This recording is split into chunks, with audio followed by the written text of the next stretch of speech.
நேயர்கள் அனைவருக்கும் வணக்கம். வெண்முரசு கிராதம் அத்தியாயம் 9. 300 ஆண்டுகளுக்கு முன்பு விருஷ்ணி குலத்தின் ஒரு பிரிவாகிய கோகிருதம் என்னும் தன் தொல்குடியிடமிருந்து 7 பசுக்களையும் 3 காளைகளையும் பங்கு செல்வமாக பெற்றுக்கொண்டு மதனர் என்னும் யாதவர் வடக்காக கிளம்பினார். அப்போது அவருக்கு 28 வயது. அவர் மணந்த சுதமைக்கு 29. அவர்களுக்கு 7 குழந்தைகள் இருந்தன. அவர்கள் நோக்கிய நிலமெல்லாம் முன்னரே குடியேறிய யாதவர்களுக்குரியவை என மரங்களில் லட்சணை பொறிக்கப்பட்டிருந்தது. இன்னும் இன்னும் என விலக்கி இருக்கும் என நம்பி அவர்கள் சென்று கொண்டிருந்தனர். யாதவ குடிகள் விரிந்து கன்று பெருகிய காலம் அது. மேய்ச்சல் நிலங்களுக்கான பூசல்கள் தொடங்கிவிட்டிருந்தன. கோகிருதத்தின் குடியவை கூடி அவர்களுக்குரியதென அமைந்த காட்டில் எங்கு எவர் தங்கள் கன்றுகளை மேய்க்க வேண்டும் என்று நெறி அமைத்தது. கன்றுகளின் காதில் அவற்றின் உரிமையாளர்கள் மணி கோத்து அடையாளம் பொறிக்கவும், முறை வைத்து காடுகளை மாற்றிக்கொண்டு எல்லைக்குள் மட்டுமே மேய்க்கவும் ஆணையிட்டது. மதனர் வளர்த்த காராம்பசு ஒன்று கட்டவிழ்த்து கொண்டு அவர் உடன் பிறந்த மூத்தவரின் பசுக்களுக்காக வகுக்கப்பட்டிருந்த புல்வெளியில் புகுந்தது. அது அங்கு மேய்வதை கண்ட மூத்தவர் அதை பிடித்தெழுத்து சென்று பெருமரம் ஒன்றில் கழுத்து இறுக கட்டினார். பகலெல்லாம் பசுவை காணாது அலைந்த மதனர் அந்தியில் அதை கண்டு கொண்டார். நீரும் புல்லும் இன்றி குரல் எழுப்ப இயலாது கழுத்திருகி தொங்கி நின்ற பசுவை கண்டதும் அழுதபடி ஓடிச் சென்று கட்டை அவிழ்த்து பசுவை விடுவித்தார். அதன் கண்களில் வழிந்திருந்த கண்ணீரின் தடம் அவர் நெஞ்சை கொந்தளிக்க செய்தது. சினத்தால் நடுங்கும் உடலுடன் அவர் சென்று தன் தமையன் முன் நின்று, இது முறையா? குலம் பொறுக்கும் அன்னை உணவும் நீருமின்றி நிற்கச் செய்ய நமக்கென்ன உரிமை என்றார். அவ்வுணர்வை புறக்கணித்து, என் எல்லைக்குள் வந்தது உன் பசு என்று தமையன் சொன்னார். பசு எவருக்கும் உரிமை அல்ல, யாதவர்கள்தான் பசுக்களுக்கு உரிமையானவர். மூத்தவரே, நிலத்தை நாம் பகுக்கலாம், பசுவுக்கு அது ஒற்றை பெருவெளியே என்றார். நான் என்ன செய்ய வேண்டும் என நினைக்கிறாய் என்றார் மூத்தவர். எழுந்தே என் பசு முன் தலை வணங்கி பொறுத்தருளும்படி கோருக. பசுவின் பழி கொண்ட குலம் வாழ்வதில்லை என்றார் மதனர். சினம் கொண்ட மூத்தவர், விலகிச் செல் அறிவிலியே, நீ எனக்கு அறிவுரை சொல்கிறாயா என்று கூவியபடி இளையவனை கையால் பிடித்து தள்ளினார். மல்லாந்து விழுந்த மதனர் சினம் தலைமீற அங்கிருந்த கல்லை எடுத்து தமையன் தலைமேல் ஓங்கி அறைந்தார்.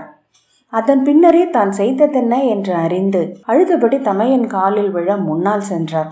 அவரை உதைத்து உதறிவிட்டு, தந்தை பழி கொண்டவனே, நீ இனி இங்கிருக்கலாகாது என்று தமையன் கூவினார். குருதி வழிய தமையன் ஓடிச் சென்று குலமூத்தார் கூடிய அவையில் நின்று கதறி முறையிட்டார். நிலம் வகுத்த எல்லையை மீறியதும் அதை தடுத்த தமையனை தாக்கியதும் பெரும் பிழை என அவை வகுத்தது. பங்கு செல்வத்தை பெற்று குலம் விட்டு விலகிச் செல்லும்படி மதனருக்கு ஆணையிட்டது. அவருக்கு தந்தையின் செல்வம் என கிடைத்தது 17 பசுக்கள். அவற்றில் 10 பசுக்களை அடிப்பட்ட தமையனுக்கு பிழையீடாக அளித்துவிட்டு எஞ்சியவற்றுடன் இரவெழுவதற்குள் குடி நீங்கும்படி சொன்னார்கள் மூத்தார். 17 நாட்கள் ஊர்கள் வழியாகவும் குறுங்காடுகள் வழியாகவும் தனக்கென நிலம் தேடி நடந்து களைத்த மதனர் ஒரு நாள் மாலையில் ஓர் அத்திமரத்தின் அடியில் தங்கினார். இளமழை சொரிந்த குளிர்மிக்க அவ்விரவில் பாலைக்குடிலை தலைக்கு மேல் அமைத்து மர உரிகளை போர்த்தியபடி மனைவியை அணைத்து கொண்டு துயின்றார். அவரை சூழ்ந்து அவர் அழைத்துச் சென்ற பசுக்கள் நின்றன. அவற்றைச் சூழ்ந்து எருதுகள் நின்றன. காட்டு விலங்குகள் அணுகாதிருக்க தரியறைந்து மணி கோத்து கட்டிய சரடு அவர்களை சூழ்ந்திருந்தது. காலையில் அவர் கண் விழித்த போது அவரை சூழ்ந்து 7 கனிந்த அத்திப்பழங்கள் விழுந்து கிடக்க கண்டார். அவ்விடம் திருமகள் உறையும் நிலம் என அவர் உணர்ந்தார். அங்கேயே குடில் ஒன்று கட்டி குடியிருக்கலானார். 7 கனிகள் விழுந்த இடத்தில் கல் ஒன்று நாட்டி திருமகளை நிறுத்தி வணங்கினார். மங்கள மஞ்சளும் மலரும் கொண்டு அவளை வழிபட்டால் அவர் குல மகள். இது இளையவள் அருளிய இடம், இங்கு அமைவோம், இங்கு தழைக்கும் நம் குடி என அவர் அவளிடம் சொன்னார். அந்நிலத்தில் திருமகள் பொலிந்தாள். கன்றுகள் பெற்று பெருக்க குடி எழுந்து பறந்தது. சப்தபல கன்னிகை என்றே அத்திருமகள் அழைக்கப்படலானாள். அவ்வூரும் சப்தபலம் என்றே பெயர் கொண்டது. 108 தலைமுறைகளாக அங்கே ஆபுறந்து அறம் வளர்த்த அத்தொல்குடி மாதனிகர் என்று அழைக்கப்பட்டது. விருஷ்ணி குலத்தின் அவைகளில் அத்திமரத்தின் இலையை தலைப்பாகையில் சூடியமர்ந்திருக்கும் உரிமை கொண்டிருந்தது. சப்தபலத்தின் தென்மேற்கு மூலையில் இருந்த சிற்றாலயத்தில் சிறிய கற்சிலையாக கைகளில் மலரும் அமுத கலமும் சுடரும் கொண்டு அருட்கை மலர்ந்து அமர்ந்திருந்த சப்தபல கன்னிகையே அவ்வூரில் வாழ்ந்த 3 குடிவழிகளுக்கும் பொதுவான குடித்தெய்வம். அன்னைக்கு ஒவ்வொரு நாளும் அன்றலர்ந்த புது மலர்களால் பூசனை செய்யப்பட்டது. புத்தரிசி சோறும் மஞ்சள் குழம்பும் படைக்கப்பட்டது. கருவுற்றாலும் ஈன்றாலும் அங்கு வந்து வழிபட்டனர். புதுப்பாலை அன்னைக்கு படைத்தனர். அவர்களின் ஆனிரை காப்பவள் அவள் என்று தொழுதனர். முதற் புலரியில் ஊர் எழுவதற்கு முன்னர் சப்தபலத்தின் இளையவள் எழுந்து விடுவாள். குறுங்காட்டிலிருந்த நீராவி கலந்த குளிர்காற்றில் பசுந்தழை மனம் உண்டு ஊர் மேல் நிறைப்பாள். இல்லங்களின் முற்றங்களில் இரவில் பூத்த மலர்களை உதிர்த்து பரப்புவாள். காற்று அலை பரவிய புது புழுதி தெருவில் அவள் காலடி தடம் தெரியும். இல்லத்து பெண்கள் காலை எழுந்து கதவு திறக்கும் போது மங்கள இளம் வெளிச்சமாக அவள் முற்றத்தை நிறைத்திருப்பாள். அவர்கள் பச்சரிசி மாவால் பசுஞ்சாணி பரப்பில் அவள் கால் தடங்களை கோலமாக வரைந்து வைப்பார்கள். அன்று இளையவள் தன் கோவிலில் இருந்து எழுந்து வெளிவந்த போது எதிரே இருண்ட சாலையில் கலைந்த குழலும் தளர்ந்துளைந்த நடையுமாக இளையோன் ஒருவன் வருவதை கண்டாள். விடியொளி விழி துலக்கத் தொடங்கி இருந்த போதும் அவனை சுற்றி இருந்தது அடரிருள் ஒன்று. அவனை தொடர்ந்து எலிகள் வந்து கொண்டிருந்தன. தலைக்கு மேல் வௌவால்கள் அவனை சூழ்ந்து சிறகடித்தன. அவன் வருவதற்குள்ளாகவே கெடுமணம் கொண்டு காற்று வந்தது. அன்னை அவன் முன்னால் புன்னகையுடன் நின்று மைந்தா என்றாள். அவன் அவளை அலையும் விழிகளுடன் நோக்கி ஒரு கணம் நின்று பின் தன் அழுக்கான கையை நீட்டி விலகு என ஒதுக்கிவிட்டு கடந்து சென்றான். அவள் நான் யாரென்று அறிவாயா என்றபடி அவன் பின்னால் செல்ல அவன் இயல்பாக காரி துப்பிய எச்சில் அவள் முகத்தில் விழுந்தது. திகைத்து அவள் அங்கேயே நின்று விட்டாள். அவன் திரும்பி நோக்காமல் நடந்து மறைந்தான். நின்றிருக்கவே அவள் உடல் கருமை கொண்டது. அவள் வலத்தோள் மேல் காகம் ஒன்று வந்தமர்ந்தது. அவள் இனிய புன்னகை மறைந்து கரிய கோரை பற்கள் எழுந்தன. கனைத்தபடி கழுதையொன்று அவள் அருகே வந்து நிற்க அவள் அதன் மேல் ஏறி அமர்ந்தாள். கையில் அவள் கொண்டிருந்த வெண்தாமரை மலர் துடைப்பமாக மாறியது. அவள் உடல் எங்கும் பரவியிருந்த ஒளி மெல்ல இருண்டு ஒட்டடை படர்வாகியது. காசியப பிரஜாபதிக்கு அரிஷ்ட என்னும் துணைவியில் பிறந்த 16,000 கந்தர்வர்களில் மூத்த நூற்றெண்மரில் ஒருவனாகிய சித்திரசேனன் தன் காதல் மனைவியாகிய சந்தியையுடன் விண்முகில் ஒன்றில் யாழுடன் அமர்ந்து காதலாடினான். அந்தி எழும் வேளையில் காற்றில் பனித்துளி என விண்ணில் பொன்னிறத்தில் திரண்டு வரும் பேரழகியவள். அந்தி இருண்டு விண்ணின் விழிகள் திறக்கும் போது அவனை மொழியால் சூழ்ந்து மேனியால் தழுவி காமத்தால் புதைத்து அவள் மகிழ்விப்பாள். மழைக்கால மலைகளைப் போல அவனிலிருந்து குளிர் அருவிகள் ஒளியுடன் எழும். அத்திமரம் கனி கொண்டது போல அவன் வேரும் தடையும் கிளையும் இனிமை கொண்டு நிறைவான். ஆனால் முதற் சூரிய கதிர் எழுவதற்குள் அவள் உடல் கரைந்து மாறத் தொடங்குவாள். அவள் உடலின் தோலில் சுருக்கங்களும் மடிப்புகளும் உருவாகும். முகமெங்கும் வரிபடரும். உடல் கூண கண்கள் பஞ்சடைய கூந்தல் நரைத்து குறுக முதுமகளாக ஆவாள். அவளுக்கு அப்போது வலிகை என்று பெயர். உருக்கொண்ட ஒரு மகள் அவள் என்று சித்திரசேனன் அறிந்திருக்கவில்லை. இரவில் ஒரு முகமும் பகலில் மறுமுகமும் கொண்ட அவளுடைய எழில் முகத்தை மட்டுமே அவன் கண்டான். முன்பு அந்தி பொழுதில் முகிலில் கனிந்த மழைத்துளி ஒன்று செவ்வொளிப்பட்டு பொன்னென்றாகியது. அவ்வழி விண்ணில் கடந்து சென்ற பிரம்மன் பொன்னகைத்து அவளை ஒரு கன்னி என்றாக்கினான். கைகூப்பி நின்றிருந்த கன்னியிடம் பிந்துமதி என்று எழுந்தவள் நீ. இசை கொண்டு உன்னை மீட்டும் கந்தர்வன் ஒருவனுக்கு காதலியாகுக என்று வாழ்த்தினான். விண்ணில் ஒளிவிட்டு நின்றிருந்த அவளை 2 தேவியர் அணுகி 2 கைகளையும் பற்றி கொண்டனர். வலக்கையை பற்றியவள் திருமகள். நான் இளையோள், உன்னில் எழிலையும் மங்களத்தையும் நிறைப்பவள் என்றாள். இடக்கையை பற்றியவள் இருள் மகள். நான் தமக்கை, உன்னை நீ மட்டுமே அறியும் பேராற்றல் கொண்டவளாக ஆக்குவேன் என்றாள். இருவரில் ஒருவரை தெரிவு செய்ய முடியாது பிந்துமதி திகைத்தாள். இருவரும் 2 கை பற்றி இழுக்க அவள் 2ஆக பிரிந்தாள். ஒருத்தி பேரழகு கொண்ட சந்தியை, பெரிதொருத்தி முதுமை கொண்டு சுருங்கிய வலிகை. அந்தியில் எழுந்தவள் சூரியனை அறியவே இல்லை. பகலில் உழன்றவள் விண்மீன்களை பார்த்ததே இல்லை. ஆனால் சந்தியை கூடும் காமத்தின் ஆழத்தில் சித்திரசேனன் வலிகையை கண்டான். அழகை பிளந்தெழுந்த ஆற்றலை உணர்ந்தான். அன்றும் அவளுடன் காமத்தில் திளைக்கையில் ஆழத்து அலைகளில் 1000 கைகளும் 10,000 கண்களும் கொண்டெழுந்த வலிகையின் விழைவின் பேராற்றலை உணர்ந்து திகைத்து திணறிக் கொண்டாடி மூழ்கி எழுந்து மீண்டு வந்து மல்லாந்து படுத்து அன்று அவனுடன் உரையாட எழுந்த விண்மீனை நோக்கி கொண்டிருந்தான். அவன் அருகே புரண்டு படுத்த சந்தியை, நீங்கள் என்னுடன் இருக்கையில் பிரிதொருவரிடம் செல்கிறது உங்கள் உள்ளம். என் கைகளுக்கு சிக்கிய உடலுக்குள் உள்ளம் இல்லை என்பதை ஒரு கணம் உணர்ந்தேன் என்றாள். ஆழத்தில் நீ பிரிதொருத்தியாக ஆகிறாய். அந்த ஆற்றலை எதிர்கொள்கையிலேயே என்னுள்ளும் ஆற்றல் எழுகிறது என்றான் சித்திரசேனன். அது நான் அல்ல என்று அவள் சீறினாள். அதுவும் நீயே. நீ என்று நீ நிகழ்த்துவது மட்டும் அல்ல நீ என்று அவன் நகைத்தான். அவள் சினத்துடன் அவனை நோக்கி கொண்டு அமர்ந்திருந்தாள். அவன் முகத்தின் உவகை குறி அவளை எரியச் செய்தது. பின்னர் குனிந்து அவன் செவிகளுக்குள், நான் அவளென்று ஆனால் உங்களுக்கு பிடித்திருக்குமா என்றாள். அவள் வினாவை நன்குணராத சித்திரசேனன் ஆம் என்றான். அவள் மூச்சில் முலைகள் எழுந்தமைய அவனையே நோக்கி கொண்டிருந்தாள். முதற்கரிச்சான் குரல் எழுப்புவதற்குள் விழித்து கொண்டு அவன் இதழ்களை முத்தமிட்டு எழுப்பி விடை கொண்டு அகழ்வது அவள் வழக்கம். அன்று அவள் வஞ்சமிழுந்த விழிகளால் அவனை நோக்கி கொண்டு அமர்ந்திருந்தாள். கீழ்த்திசையில் முதல் புல் காலை என்றது. முகில் குவையின் நுனிகளில் செம்மை படரத் தொடங்கியது. அவள் புறங்கைகளில் நரம்புகள் புடைத்தெழுந்தன.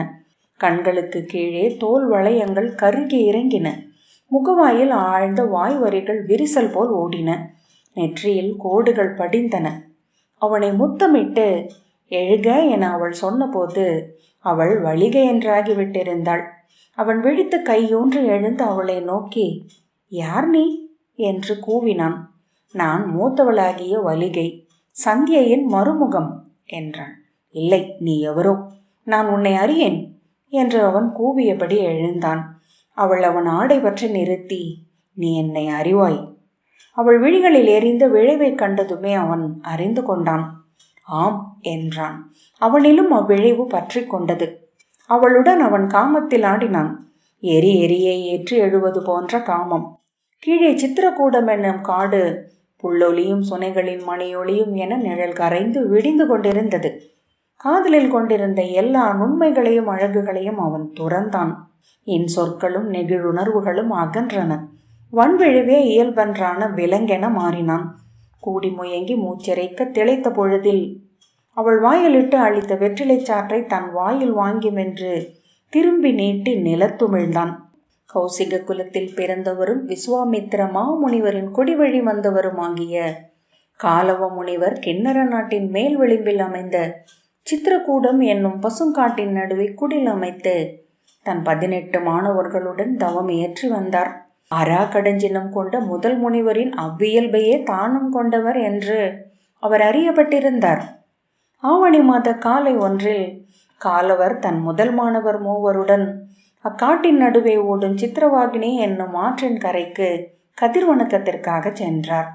நீராடி சடைமுடி கற்றைகளை தோளில் பரப்பி கிழக்கு நோக்கி இடைவரை நீரில் நின்று எழுசுடர் கொண்டிருந்த செம்மையை தன் முகத்தில் வாங்கி சூரியனை ஒழுத்தும் வேத சொல்லை ஓதி நீரள்ளி கதிருக்கு நீட்டி கை மலர்ந்த போது அதில் உமிழப்பட்ட வெற்றிலை சாறு வந்து விழுந்தது. பறவை எச்சம் போலும் என்று எண்ணி அதை நோக்கிய காலவர் அறிந்து அறிவறுத்து கையை உதிரி அதை நீரில் இட்டார். கைகளை மும்முறை கழுவியபடி தலை நிமிர்ந்து வானை பார்த்தபோது கடந்து சென்ற முகில் ஒன்றில் மேல் அரை மயக்கில் படுத்திருந்த கந்தர்வனின் கழலணிந்த காலை கண்டார். அப்பால் அக்காலுடன் பிணைந்ததென கந்தர்வ பெண்ணொருத்தியின் கால் தெரிந்தது. நிகழ்ந்ததென்ன என்று அக்கணமே உணர்ந்த காலவர் குனிந்து நீரில் ஒரு பிடி அள்ளி வான் நோக்கி நீட்டி, நீ எவராயினும் ஆகுக, என் தவ தூய்மை மேல் உமிழ்ந்த உன்னை இன்று 41 நாள் நிறைவுறுவதற்கு முன் எரித்தழிப்பேன். உன் பிடி சாம்பலை அள்ளி நீரென உடல் அணிந்து இங்கு மீண்டு என் தவம் தொடர்வேன். ஆணை ஆணை ஆணை என்றார். அவருடைய 3 மாணவரும் குனிந்து நிலம் தொட்டு, புவி சான்றாகுக, நிலை சான்றாகுக, வேர் சான்றாகுக என்றனர். சினம் எரிந்த உடலுடன் காலவர் சென்ற வழியெல்லாம் தளிரிலைகள் கருகின. புட்கூட்டம் அஞ்சி கூவி வானில் எழுந்தது. தன் குடில் மீண்ட காலவர் தனி அறைக்குள் சென்று புலித்தோல் விரித்து அதன் மேல் அமர்ந்து விழி மூடி ஊழகத்தில் ஆழ்ந்தார். அவர் அறைக்கு வெளியே மாணவர்கள் கைகூப்பி காத்து நின்றனர். ஊழகத்தில் தன் இதழ்களை ஒவ்வொன்றாக விரித்து மூதாதையர் அளித்த முதற் சொல்லை மீட்டார். அதன் சரடு வழியாக சென்று அங்கு அடைந்து உச்சி நின்று கூவினார். என் தவத்தை இழிவு செய்தவன் எவன்? தெய்வங்களே, இங்கெழுந்து அவனை காட்டுங்கள். தன்னுள் எஞ்சிய இறுதி வேத சொல் எடுத்து ஆணையிட்டார். இங்கு எழுக என் கையின் அவி கொண்ட ஏரி. அவர் முன் அகல் சுடரிலிருந்து எழுந்து திரைச்சீலையை பற்றி கொண்டு நின்றெழுந்த அனலவன், முனிவரே, அவன் பெயர் சித்திரசேனன். விண்ணில் தன் துணைவையுடன் காதல் கொண்டிருக்கையில் நிலை மறந்தான் என்றார். காலவர் சீற்றத்துடன், எப்போதும் நிலை மாறாதவனே விண்ணூறும் தகுதி கொண்டவன். அவன் கால் கீழே வேத சொல் ஓதும் முனிவர் வாழ்வதை அவன் அறிந்திருக்க வேண்டும் என்றார். அனலோன், ஆம், ஆனால் காதல் என்பது கட்டற்றது அல்லவா என்றான்.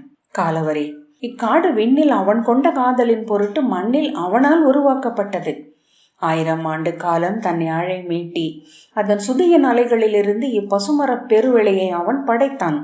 இங்கு மரங்களை சமைத்து சுனைகளையும் குளிர்ந்த பாறைகளையும் உருவாக்கினான். விழிமின்னும் மான்களும் தோகை விரிக்கும் மயில்களும் பாடும் குயில்களும் அவனால் உருவாக்கப்பட்டதே. இங்கு ஆண்டு முழுக்க வெண்குடையென நின்று கனிந்து மழை பெய்து கொண்டிருக்கும் முகில் அவன் இல்லம். தன் 108 தேவியருடன் அவன் இங்கு வசிக்கிறான்.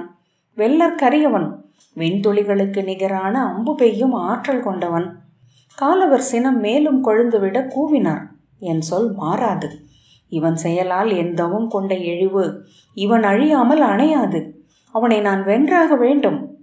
எரியன், முனிவரே, அவனுடைய காட்டில் குடியேறி இருப்பது தாங்கள்தான். தன் இன்பத்தை பெருக்கிக் கொள்ளும் பொருட்டு குயிலுக்கு காகத்தையும், மயிலுக்கு கோழியையும், மானுக்கு புலியையும், குளிரோடைக்கு காட்டெரியையும் அவனே உருவாக்கினான். தன் காமத்திற்கு மாற்றாக இங்கு உங்களை அவன் குடியேற்றினான். முற்றம் துறந்த தவம் செய்யும் பொருட்டு வெற்றுடலுடன் நீங்கள் இக்காட்டின் எல்லைக்கு வந்தபோது இவ்வழியே என்று கூவும் வழிகாட்டி பறவையாக உங்கள் முன் தோன்றி இங்கு அழைத்து வந்தவன் அவன்தான். இக்காடல்ல நான் குடியிருக்கும் இடம். என் உள்ளத்தில் எழுந்த வேத சொல் விளையும் வெளியில் அமர்ந்திருக்கிறேன். பிரிதொன்றும் எனக்கு ஒரு பொருட்டல்ல என்று காலவர் சொன்னார். பொறுத்தருள்க முனிவரே, அவனை இங்கு அழைத்து வருகிறேன். உங்கள் வேள்வி காவலன் என்று நின்றிருப்பான். உங்கள் தாழ் பணிந்து பிழை பொறுக்குமாறு அவன் கோருவான் என்றான் அனலோன். இல்லை, நான் விழைவது அவன் எரி நீரு மட்டுமே என்று காலவர் சொன்னார். அவன் அறியாமல் இப்பிழை ஆற்றப்பட்டிருக்கலாம். ஆனால் அவன் உமிழ்ந்த மிச்சில் என் மீதல்ல, நான் கொண்ட தவம் மீது மட்டுமல்ல, எந்தையன் மீதும் கூட. என் மூதாதை விஸ்வாமித்திரர் மீது விழுந்த வாய் நீர் அது. அனலோனே, மானுடர் கரிய அருந்தவம் இயற்றி படைப்பவனுக்கு நிகரென பேரூரு கொண்ட போதும் அந்தனரல்ல என்பதனால் 1000 அவைகளில் இழிவுபட்டவர் என் மூதாதை விஸ்வாமித்திரர். என்றும் அவ்விழிவின் ஒரு துளி சூடியே நானும் என் குலத்தோரும் இம்மண்ணில் வாழ்கிறோம். என் கையில் விழுந்த அவ்வேச்சில் இங்கு நாளை வேதியரால் இளிவரலாக விரியும் என்பதை நான் அறிவேன். அது சூதர் சொல்லில் எப்படி வளரும் என்றும் நான் அறிவேன். அவனை பொசுக்கிய சாம்பல் ஒன்றே அதற்குரிய மறுமொழியாகும். கௌசிக குலத்தின் தவத்திற்கு சான்றென அது நின்றிருக்கட்டும் கதைகளில் என்று காலவர் சொன்னார். இனி சொல்லாட வேண்டியதில்லை, நீ செல்லலாம். அனலோன், அவ்வண்ணமெனில் உங்கள் சொல் வல்லமையால் அவனுடன் போர் புரிக்க. முனிவரே, மண்ணில் எவரும் அவனை வெல்ல முடியாதென்று அறிவீர் என்றான். காலவர், விண்ணில் ஒருவன் அவனை வெல்ல முடியும் என்றால் மண்ணிலும் ஒருவன் அவனை வெல்ல முடியும். யார் எனக் காண்கிறேன் என்று சூளுரைத்தார். அவன் படைக்கருவி யாழில் அவன் இசைக்கும் இசை. வில் செல்லாத தொலைவுக்கு சொல் எட்டாத செய்மைக்கு செல்லும் ஆற்றல் கொண்டது இசை. அவனை வெல்ல முடியாது என்றபடி அனலவன் அணைந்து கரியென எஞ்சினான். அன்றாட அறச்செயல்களை நிறுத்தி நீரின்றி உணவு கொள்ளாது அவ்வறைக்குள் அமர்ந்து தன்னுள் நிறைந்த புடவிப் பேரோவியத்தை விரித்து விரித்து பறந்து புல் என தேடி 7 நாட்கள் அமர்ந்திருந்த காலவர் இளைய யாதவரை கண்டடைந்தார். அவரை முழு வடிவில் கண்டதுமே வானிலிருந்து அருந்து மண்ணறைந்து விழுந்தவர் போல அதிர்ந்து அலறினார். விழி திறந்து உவகையுடன் ஆம் என்று கூவியபடி எழுந்தோடி கதவை திறந்து வெளிவந்தார். தன் மாணவர்களிடம் அவனே, ஆம் அவனே என்று கூச்சலிட்டார். அவர்கள் அவரை சூழ்ந்து கொண்டனர். அவனே வெல்வான், அவனை வெல்லல் 3 இறைவருக்கும் அரிது என்று காலவர் கொந்தளித்தார். இப்புவியில் விண்ணின் துளியென வந்துதிர்ந்தவன், மண்ணையும் முழுதும் வெல்லும் பேராற்றல் கொண்டவன், அவனே அக்கந்தர்வனையும் வெல்ல முடியும் என்றார். முதல் மாணவனாகிய சலவன், அவர் யாதவ அரசர் அல்லவா? அவன் யாரென நான் அறிவேன். அவனால் என்ன இயலுமென அவனும் அறிவான். கிளம்புங்கள் என்று சொல்லி காலவர் அங்கிருந்து புறப்பட்டார். கிராதம் 9வது அத்தியாயம் இத்துடன் நிறைவு பெற்றது. நன்றி.